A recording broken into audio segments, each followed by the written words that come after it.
Chapter 1, The Poor Side of Town. As the sun was beginning to set in the little city of Calipatria, there he was, my father, a young Chicano lowrider who was dressed with clothes that best described his lifestyle. Some cut-off Ben Davis he made into shorts. With the hairnet on his head, long white tube socks, and Nike Cortez. It was the weekend, and as lowriders often do, he took pride in his ride, detailing the interior, shining his rims, and getting it ready to caravan and parade around town with the guys from his neighborhood that also shared the same passion for these kind of cars. The system was loud. People say they knew my dad was coming because of how loud it was.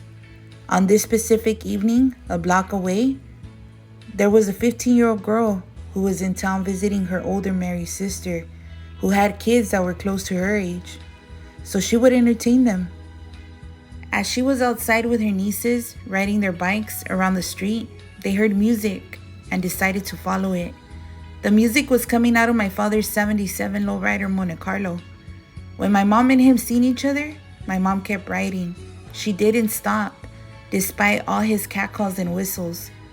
My dad would say all he remembers seeing was a very light-complected, beautiful girl with long black feathered hair, and he quickly got in the car and followed them. He was able to get her number, and it was history from then. She got pregnant only 3 months after meeting my dad. When my mom told her mom, my abuelita, she was pregnant, my grandma kicked her out and she went to go live with her best friend. Her best friend called my dad and told him what had happened, and also told him that my mom was pregnant. My dad immediately went and picked up my mom and took her to live with him at his parents' house. During the time they lived at my father's parents' house, that's when my mom learned that my father had a drug habit. She said she was looking for my dad for something, and he wasn't inside the house. So she went to look for him in the garage, and that was the first time that she saw him getting ready to fix. She says when he saw her, he quickly threw the syringe under the car, but it was too late. She had already seen him. It was that day that she mentioned in the past that anything she felt for my father died.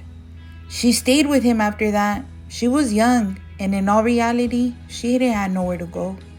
They eventually got their own place. I was about a year old, very close to my grandparents' house and my mom's sister's house. When I've asked my mom about this time, she says it was good, but a lot of bad happened there too. She said her and my dad would argue a lot. He would be at work all day and then come home to eventually go out and hang out with his friends. And on the weekends, he was always gone cruising, partying, and getting high. She says he was a great man and a great provider, but he was never at home. And when he was in another world. Maybe to escape all the childhood trauma that he had experienced. You see, my father grew up in a very abusive home where he would see his siblings and his mother get beat down every single day.